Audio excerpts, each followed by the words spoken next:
Welcome to True Crime Cases, where we delve into the darkest corners of human nature. Today's episode unravels a tale of husband is infertile, wife is forced to sleep with 60 father-in-law to get pregnant. The sun had barely risen over the horizon, casting long shadows across the dusty streets of Chandpur, a small village nestled in the heart of Uttar Pradesh, India. The air was thick with the scent of marigolds and incense, a telltale sign that a wedding was about to take place. In a modest house at the edge of the village, 18-year-old Priya sat motionless as her mother and aunts fussed over her, draping her in a crimson sari embroidered with gold thread. Priya's dark eyes, usually bright with curiosity and intelligence, were now clouded with uncertainty. She had dreamed of continuing her education, of becoming a teacher perhaps, but those dreams had been abruptly shattered when her parents announced her engagement to Arjun, the son of the village's most prominent family. "You should be grateful," her mother had said, her voice a mixture of pride and admonishment. "The Malhotras are a good family. Arjun will give you a comfortable life." But as Priya sat there, the weight of the gold jewelry feeling more like shackles than adornments, she couldn't shake off the feeling that she was being led to a prison rather than a new life. The sound of drums and singing grew louder as the groom's procession approached. Priya's heart raced. In a few hours, she would be leaving the only home she had ever known to live with strangers who would expect her to be the perfect daughter-in-law, wife, and eventually mother. As the final preparations were made, Priya caught a glimpse of herself in the mirror. The girl staring back at her was beautiful, adorned in all the trappings of a bride, but her eyes told a different case, one of dreams deferred and a future uncertain. Little did Priya know that this day, which was supposed to be the happiest of her life, was merely the beginning of a journey that would test her resilience, challenge her beliefs, and ultimately lead her down a path she could never have imagined.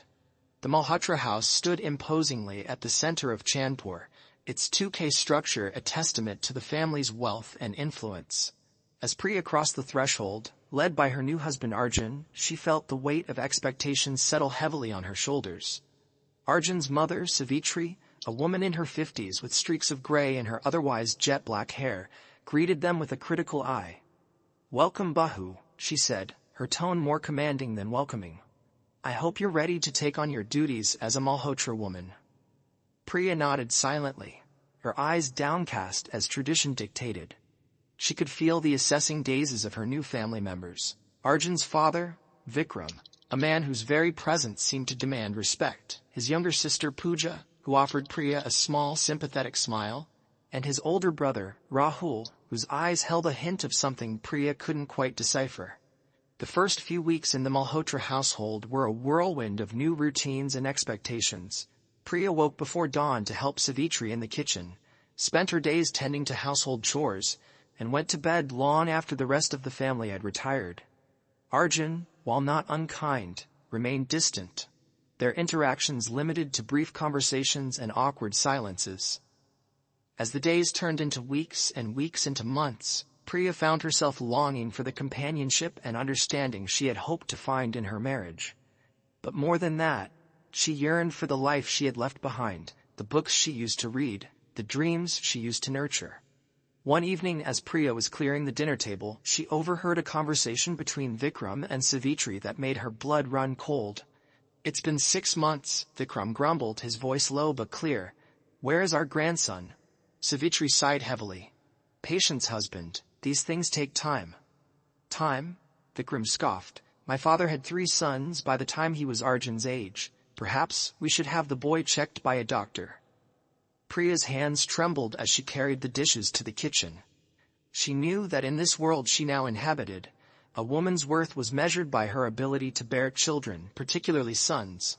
And while she had hoped to delay motherhood, to perhaps convince Arjun to allow her to continue her studies, she now realized that such dreams were foolish in the face of tradition and expectation. That night, as she lay beside her sleeping husband, Priya allowed herself to silently weep for the life she had lost and the future that seemed increasingly out of her control. As the first anniversary of their marriage approached, the pressure on Priya and Arjun to produce an heir intensified. Whispers and pointed glances followed Priya wherever she went in the village. Women would pat their own swollen bellies meaningfully when she passed, while others offered unsolicited advice on fertility treatments and old wives' tales guaranteed to result in pregnancy. Arjun, once distant but kind, grew increasingly frustrated. The weight of family expectations bore down on him as heavily as it did on Priya. One night, after a particularly tense family dinner, where his father had once again brought up the subject of children, Arjun confronted Priya in the privacy of their room. "What's wrong with you?" he hissed, his usually calm demeanor cracking under the strain. "Why can't you give me a son?" Priya, shocked by his outburst, could only stare at him with wide, tear-filled eyes. I don't know," she stammered. "Perhaps we should see a doctor?" Arjun's face contorted with anger and shame. "And have the whole village know of our failure? No, we will find another way." The next day, Savitri announced that she had arranged for a visit to Baba Kalyan, a revered holy man known for his ability to bless couples with fertility. Despite her reservations, Priya found herself being bundled into a car along with Arjun and his parents, embarking on a journey that would alter the course of their lives forever. Baba Kalyan's ashram was a sprawling complex on the outskirts of a neighboring town. The air was heavy with the scent of incense and the sound of chanting. As they were led into the holy man's private chambers, Priya felt a sense of unease settle in the pit of her stomach. Baba Kalyan, a man with a flowing white beard and piercing eyes, listened intently as Vikram explained their predicament. His gaze never left Priya, making her shift uncomfortably under his scrutiny. After a long moment of silence, Baba Kalyan spoke, his voice carrying the weight of divine authority. "The problem," he declared, "lies not with the woman but with the man. Arjun is incapable of fathering children." The room fell silent, the pronouncement hanging heavily in the air. Priya glanced at Arjun, seeing the color drain from his face. Vikram and Savitri exchanged shocked looks, their world suddenly upended. But Baba Kalyan wasn't finished. Leaning forward, his eyes glinting with an unsettling light, he offered a solution that would haunt Priya for years to come. "There is a way," he said slowly, "to ensure the continuation of your family line. But it requires great sacrifice and unwavering faith in the ways of our ancestors." As Baba Kalyan outlined his proposed solution, Priya felt the walls closing in around her. She wanted to scream, to run, to wake up from this nightmare. But she remained rooted to the spot, her fate being decided by forces beyond her control. Little did she know that this visit, meant to bring the blessing of new life, would instead set in motion a chain of events that would lead to death, destruction, and a reckoning that would shake the very foundations of Chaunpur. The journey back to Chaunpur was shrouded in a heavy, oppressive silence. Priya sat rigid in the back seat, her mind reeling from Baba Kalyan's pronouncement and the horrifying solution he had proposed.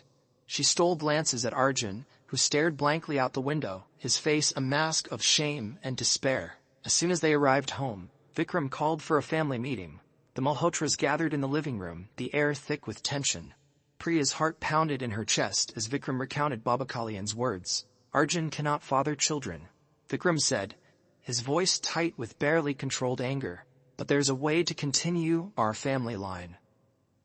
Savitri gasped, her hand flying to her mouth. "Surely you don't mean—" Vikram nodded grimly. "Baba Kalyan says it is the only way.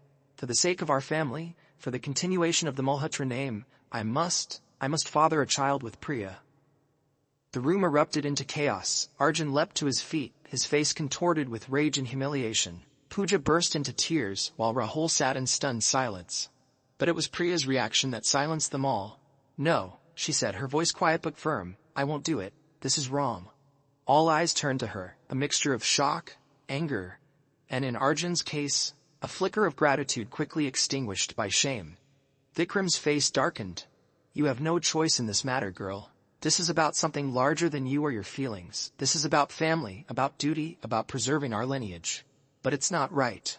Priya protested, finding courage she didn't know she possessed. It's rape. How can you even consider this?" Savitri, who had been silent until now, spoke up. "Priya, child, you don't understand. This is how things have been done for generations when a man cannot produce an heir. It is our tradition, our duty to the ancestors." Priya looked around the room, desperate for an ally, but found none. Even Arjun, her husband, refused to meet her eyes. In that moment, she realized the true depth of the prison she had entered on her wedding day. "I won't do it," she repeated, her voice shaking but determined. "I don't care about your traditions or your family line. This is wrong, and I won't be part of it." With those words, Priya fled the room, locking herself in the bedroom she shared with Arjun. As she collapsed onto the bed, sobs racking her body, she heard the muffled sounds of argument continuing downstairs.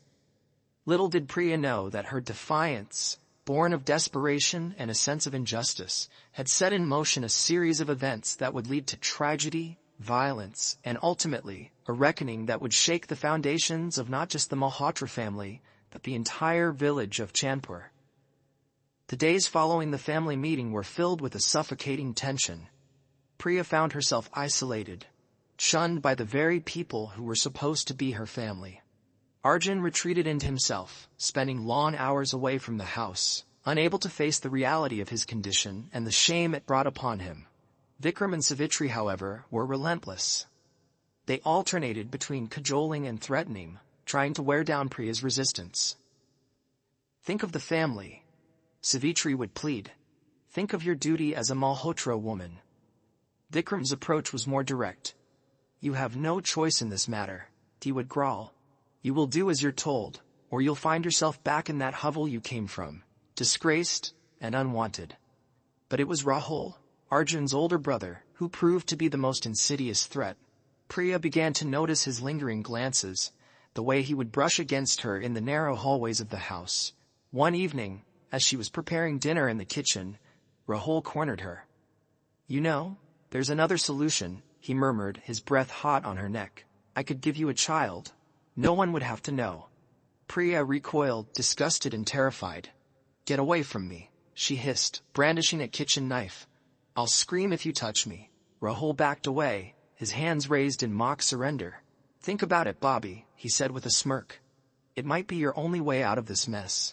As the days turned into weeks, Priya felt herself being worn down by the constant pressure, the sideways glances, the whispered conversations that would stop as soon as she entered a room.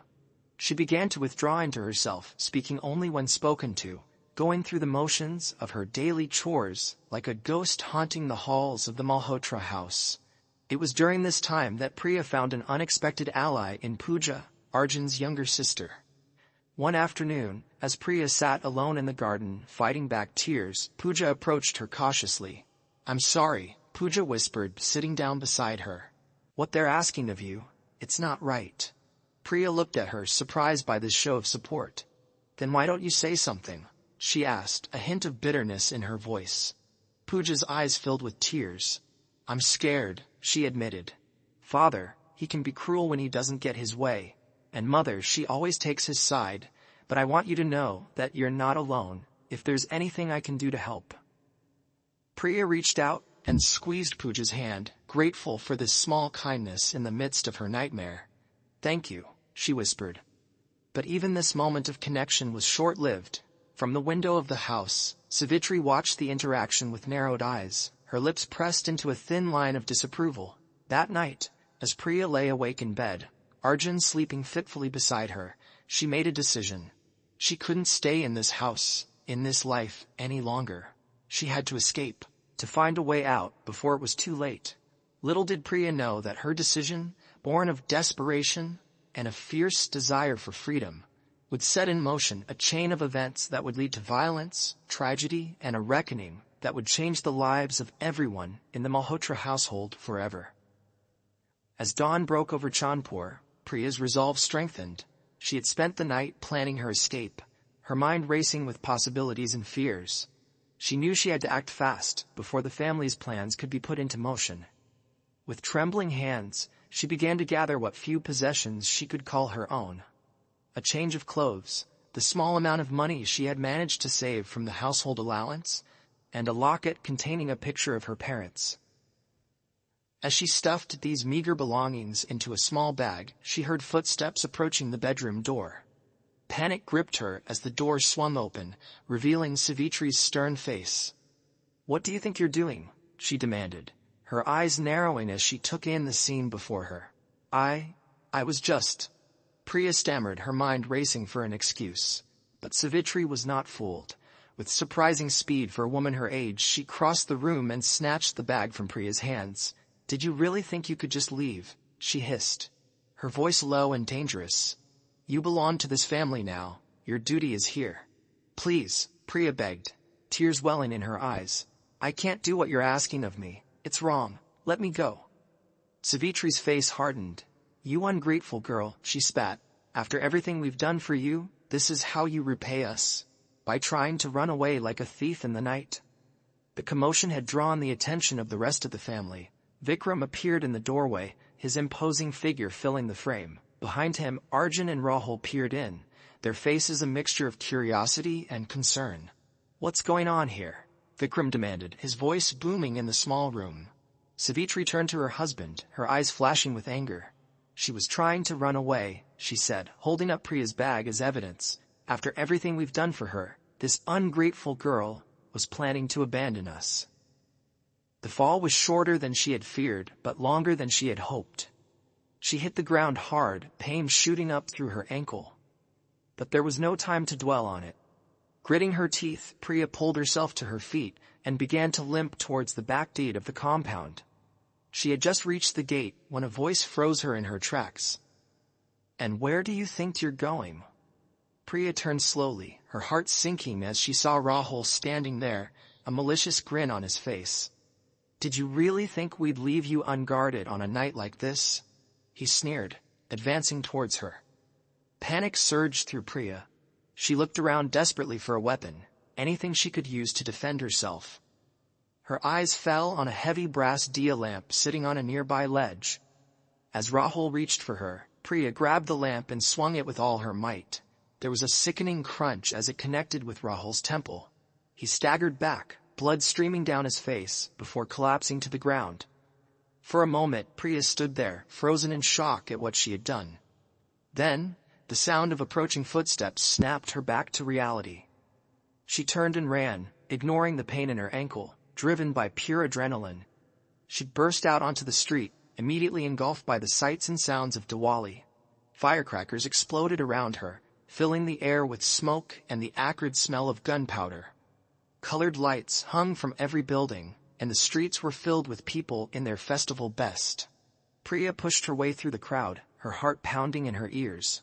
She had no plan beyond escape, no idea where she was going. All she knew was that she had to get as far away from the Malhotra house as possible. But fate, it seemed, had other plans. As she rounded a corner, she collided hard with someone. Strong hands gripped her shoulders, steadying her. She looked up, her blood turning to ice as she recognized Vikram's face. "You," he roared, his eyes wild with rage. "How dare you?" Priya struggled in his grip, but Vikram was too strong. He began to drag her back towards the house, his fingers digging painfully into her arm. "Let me go," Priya screamed, but her cries were lost in the noise of the celebrations. No one seemed to notice the struggle taking place in their midst, or if they did, they chose not to interfere.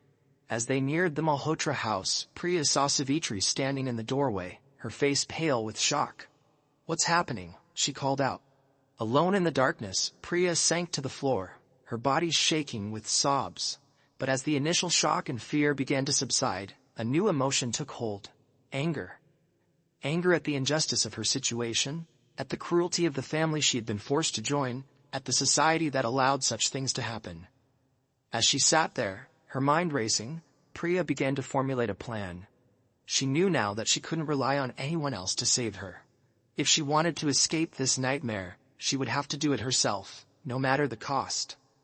Little did the Malhotras know that in their attempt to control Priya, they had unknowingly set in motion a chain of events that would lead to tragedy, violence, and a reckoning that would shake the very foundations of their family and the entire village of Chandpur. Days passed, blurring together in the dim light of the storage room. Priya was allowed out only for brief periods, always under the watchful eye of Savitri or Rahul. She was given just enough food and water to keep her alive, but the family's patience was clearly wearing thin. During one of her brief excursions to use the bathroom, Priya overheard a conversation that chilled her to the bone. Vikram and Savitri were discussing plans for the upcoming Diwali celebration, but it wasn't the festival that caught Priya's attention. "It has to be done soon," Vikram was saying, his voice low but clear. "We'll use the chaos of the festival as cover. No one will question why she isn't seen for a few days." Savitri's reply was too quiet for Priya to hear. But Vikram's next words were unmistakable. "I don't care if she's willing or not. This ends on Diwali night, one way or another." As Priya was led back to her makeshift prison, her mind raced. She knew now that she was running out of time. Whatever was going to happen, it would be during Diwali, just 3 days away. She had to act, and act soon. That night, as the house fell silent, Priya began to search her prison methodically. She ran her hands along the walls, feeling for any weakness, any opportunity. It was as she was examining the old furniture stored in the room that she made a discovery that sent a jolt of hope through her. Hidden behind an old dresser, partially concealed by a torn piece of wallpaper, was a small window. It was dirty and appeared to have been sealed shut years ago, but it was there, a potential escape route. With renewed energy, Priya began to work on the window, using an old nail she had found to scrape away at the paint and putty sealing it shut. She worked slowly, carefully, aware that any noise could alert the family to her actions. As she worked, Priya's mind turned to what would happen after she escaped. She knew she couldn't go back to her parents. The shame and disgrace would be too much for them to bear in their small, conservative community. She would have to leave Chandpur entirely, make her way to a city where she could lose herself in the crowd, start a new life. But first, she had to get out of this room, out of this house that had become her prison. And she had to do it before Diwali, before Vikram could carry out whatever terrible plan he had in mind. As dawn broke on the day before Diwali, Priya finally felt the window give way. It creaked softly as she pushed it open, letting in a breath of fresh air for the first time in days. She peered out, her heart sinking as she realized the drop to the ground was further than she had hoped. But she was out of options and out of time. Tonight, while the family was distracted with Diwali preparations, she would make her escape. She would risk the fall, risk everything, for a chance at freedom. As she heard the household beginning to stir, Priya quickly closed the window and returned to her usual spot. As Savitri brought her meager breakfast, Priya kept her eyes downcast, hiding the spark of determination that now burned within her. Little did the Malhotras know that their captive had found a way out, and that the coming night would bring not just the celebrations of Diwali, but a series of events that would change all their lives forever. Diwali, the festival of lights, had always been Priya's favorite celebration. But this year, as darkness fell over Chandpur and the first firecrackers began to explode in the distance, she felt only a grim determination. The Malhotra household was a flurry of activity. Savitri and Pooja were busy in the kitchen, preparing sweets and snacks for the evening's puja. Vikram and Rahul were setting up oil lamps around the courtyard, while Arjun had been tasked with buying last-minute supplies from the market. In all the commotion, Priya had been left alone in the storage room, forgotten for the moment. This was her chance. With trembling hands, she pushed open the window she had worked so hard to unseal. The sounds of celebration from the village provided perfect cover as she wriggled through the small opening. For a moment, she hung there, her feet dangling above the ground. Then, taking a deep breath, she let go. The courtroom was packed, the air thick with tension and whispered conversations. It seemed as if all of Chandpur and indeed much of the surrounding district had crowded in to witness the trial of Priya Malhotra, the young bride accused of murdering her father-in-law. Priya sat at the defendant's table, her face pale but composed. Beside her, her court-appointed lawyer, Aditya Sharma, shuffled through his papers, a look of grim determination on his face. Across the aisle, the prosecutor, a heavy-set man named Rajesh Gupta, exuded confidence, certain of an easy conviction. As the judge entered and the court was called to order, a hush fell over the room. The trial that would shake the foundations of tradition in Chandpur was about to begin. Gupta's opening statement was a masterpiece of righteous indignation. He painted a picture of Priya as an ungrateful, scheming woman who had betrayed the family that had taken her in. He spoke of the sanctity of tradition, of the importance of family honor, and of the shocking nature of Priya's crime. "Ladies and gentlemen of the jury," he concluded, his voice ringing with conviction, "this is not just a case of murder. This is a case of a woman who spat in the face of our most sacred traditions, who repaid kindness with brutality, who shattered the peace of a respectable family and brought shame to our entire community. Justice demands that she pay for her crimes." As Gupta sat down, a murmur of approval rippled through the courtroom. Priya felt the weight of judgmental stares pressing down on her. But when Aditya Sharma stood to deliver his opening statement, the atmosphere in the courtroom shifted. "Your Honor, members of the jury," Sharma began, his voice calm but intense, "my learned colleague has painted a vivid picture for you. But it is a picture that tells only half the case. Today, I will show you the other half, the half that speaks of desperation, of cruelty masked as tradition, of a young woman driven to the unthinkable by those who should have protected her." Over the next few days, the trial unfolded like a Greek tragedy. Witness after witness was called to the stand, each adding another layer to the complex tapestry of events that had led to that fateful Diwali night. Savitri Malhotra, still in mourning black, testified with quiet venom about Priya's disobedience and ingratitude. Rahul spoke of the attack on him, his bandaged head a silent testament to the violence he claimed Priya was capable of. "The ungrateful bitch tried to run away," Vikram snarled, "and she attacked Rahul. He's hurt bad." Savitri's expression hardened. "Bring her inside," she said, her voice cold. "We'll deal with this away from prying eyes." As Vikram dragged her towards the house, something in Priya snapped.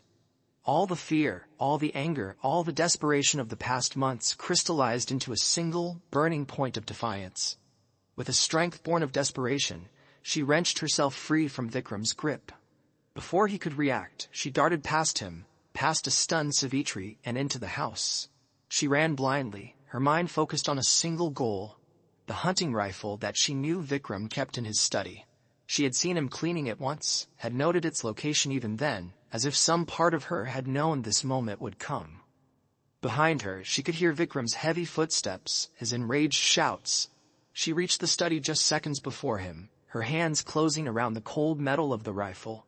As Vikram burst into the room, Priya turned, the rifle raised and pointed directly at him. For a moment, time seemed to stand still. Vikram froze, his eyes widening in shock and disbelief. "Priya," he said, his voice suddenly cautious, "put that down. You don't want to do this." But Priya's hands were steady, her eyes clear. In that moment, she knew exactly what she wanted to do. "No more," she said, her voice barely above a whisper. "No more pain, no more fear, no more." The sound of the gunshot was lost in the explosion of Diwali firecrackers outside, but its consequences would echo through Chandpur for years to come, forever changing the lives of the Malhotra family and the young bride who had dared to defy tradition. The gunshot echoed through the Malhotra house, momentarily drowning out the sounds of Diwali celebrations outside. For a heartbeat, everything was still. Then, chaos erupted. Vikram stumbled backward, a look of shock on his face as he collapsed to the floor. Blood blossomed on his chest, staining his pristine white kurta a deep crimson. Priya stood frozen, the rifle still clutched in her trembling hands, unable to fully comprehend what she had just done. Savitri's anguished scream cut through the air as she rushed into the room, falling to her knees beside her fallen husband. "What have you done?" she wailed, turning to Priya with a mixture of horror and hatred in her eyes. The commotion drew the rest of the family. Arjun appeared in the doorway, his eyes widening as he took in the scene before him. Behind him, Pooja let out a strangled cry, her hands flying to her mouth in shock. It was Rahul who acted first. Despite the blood still trickling down his face from his earlier encounter with Priya, he lunged forward, wrenching the rifle from her unresisting hands. "You'll pay for this," he snarled, raising the butt of the rifle as if to strike her. "Stop!" Arjun's voice rang out, surprisingly authoritative. He stepped between Rahul and Priya, his face set in grim determination. "Enough blood has been spilled tonight." For a moment, it seemed as if Rahul might defy his brother. But then, slowly, he lowered the rifle. "We need to call for help," he said, his voice shaking with a mixture of shock and rage. As if broken from a trance, everyone sprang into action. Pooja ran to call for an ambulance and the police, while Arjun knelt beside his father, pressing his hands against the wound in a futile attempt to stem the bleeding. Savitri continued to wail, her cries a haunting counterpoint to the joyous sounds of celebration still filtering in from outside. Through it all, Priya stood motionless, her mind struggling to process the enormity of what had just occurred. She had wanted freedom, had been desperate to escape, but this was beyond anything she had ever imagined. The next few hours passed in a blur, the arrival of the ambulance, the grim-faced paramedics pronouncing Vikram dead at the scene.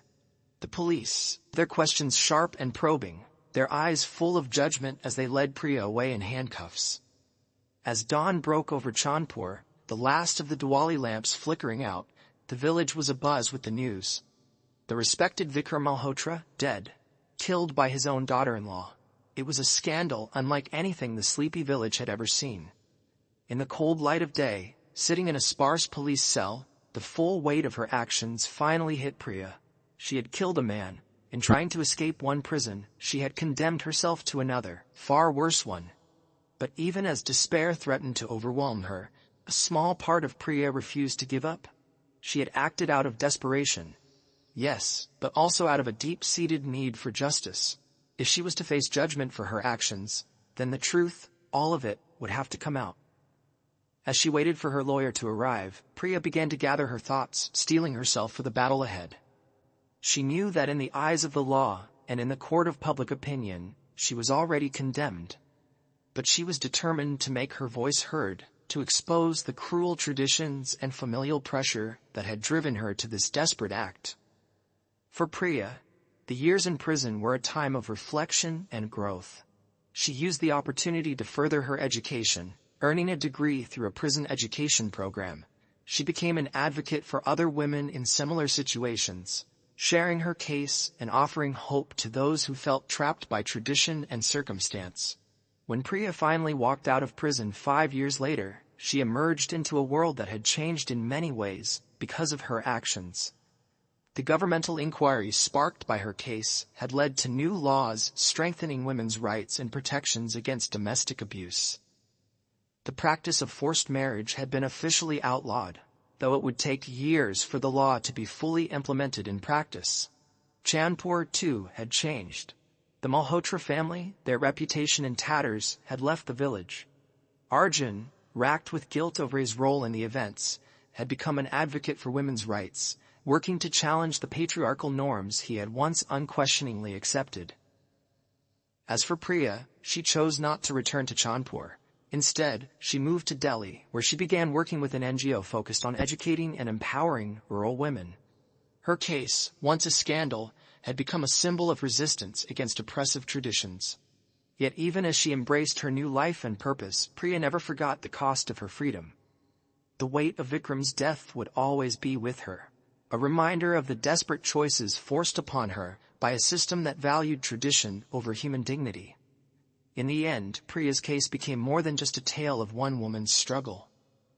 It became a catalyst for change, a challenge to a society to re-examine its values and traditions. And while the path forward would not be easy, with each girl educated, each woman empowered, each outdated tradition challenged, a new future was being forged. A future where tradition and progress could coexist, where the wisdom of the past could be balanced with the needs of the present. A future where no woman would have to make the desperate choice that Priya had faced on that fateful Diwali night. As Priya stood on the balcony of her small Delhi apartment, watching the sun set over the bustling city, she allowed herself a small smile. The path had been hard, the price high, but at last, she was free. And with that freedom came the power to help others find their own path to liberation.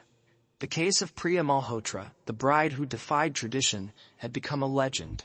But for Priya herself, it was just the beginning of a lifelong journey towards justice and equality. But it was Arjun's testimony that turned the tide. Called to the stand by the defense, he spoke haltingly at first, but with growing conviction about the pressure placed on him and Priya to produce an heir. He revealed the visit to Baba Kalyan, the so-called holy man's proclamation of his infertility, and the horrifying solution proposed by his father. They were going to force her, Arjun said, his voice breaking.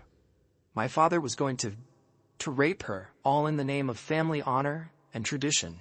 And I was too much of a coward to stop it. A shocked gasp rippled through the courtroom. Even some of the jurors looked visibly disturbed. Gupta attempted to object to have Arjun's testimony stricken from the record, but the judge overruled him. Finally, it was Priya's turn to take the stand. As she walked to the witness box, she could feel the weight of every eye in the courtroom upon her. This was her moment, perhaps her only chance to tell her case. Taking a deep breath, Priya began to speak. She told of her dreams of education, cut short by an arranged marriage. She spoke of the mounting pressure to bear a child, the whispers and judgmental looks that followed her through the village. She recounted the horror of learning the family's plan, the desperation that drove her to attempt escape, and the terrifying confrontation that led to Vikram's death. I never wanted to kill anyone, Priya said, her voice steady, despite the tears that threatened to fall. I just wanted to be free to make my own choices, to live my own life. Is that really too much to ask? As Priya stepped down from the witness stand, a heavy silence fell over the courtroom. The simple eloquence of her testimony had struck a chord, forcing many to confront uncomfortable truths about the traditions they had long taken for granted. In his closing argument, Aditya Sharma drove the point home. This case is about more than just one woman or one family, he said. It's about the price we pay when we cling blindly to tradition at the expense of human dignity and basic rights. Priya Malhotra's actions were born of desperation, a last resort in the face of unimaginable cruelty. To condemn her is to condone the system that drove her to this point. I ask you, members of the jury, to consider not just the letter of the law, but its spirit. To consider what true justice looks like in a world where our most cherished traditions can become instruments of oppression. As the jury filed out to begin their deliberations, the atmosphere in the courtroom was electric. Whatever the outcome, it was clear that the reverberations of this case would be felt far beyond the walls of the courthouse. The jury's deliberations lasted for 3 days, an eternity for Priya as she waited in her cell, torn between hope and despair. When word finally came that a verdict had been reached, it seemed as if all of Chandpur held its breath. As the jury foreman stood to deliver the verdict, you could have heard a pin drop in the courtroom. On the charge of murder in the first degree, we find the defendant, Priya Malhotra, not guilty. A collective gasp went up from the assembled crowd, followed by an explosion of voices. Some cheered, while others protested loudly. The judge had to bang his gavel several times to restore order. However, the foreman continued once silence had been restored. On the lesser charge of manslaughter, we find the defendant guilty. Priya felt as if the ground had dropped out from under her. Guilty. The word echoed in her mind as the judge began to speak, explaining that while the jury had been convinced that Priya had acted out of extreme duress, they couldn't completely absolve her of responsibility for Vikram's death. The sentencing hearing was set for the following week. In the days that followed, Chandpur was a town divided. The case had forced many to confront uncomfortable truths about their society, about the traditions they had long held dear. Some rallied to Priya's defense, calling for leniency in sentencing. Others demanded harsh punishment, seeing her as a threat to the very fabric of their way of life. When the day of sentencing arrived, the judge's decision reflected the complexity of the case. Priya was sentenced to 5 years in prison, a term far shorter than what would usually be handed down for manslaughter. But the judge didn't stop there. This case has exposed a dark underbelly to some of our most cherished traditions, he said, his voice grave. It is clear that as a society, we need to re-examine our values and practices. Therefore, in addition to the defendant's sentence, I am recommending a full governmental inquiry into the practices of forced marriage, marital rape, and other forms of domestic abuse hidden under the guise of tradition. The judge's words sent shockwaves through Chandpur and beyond.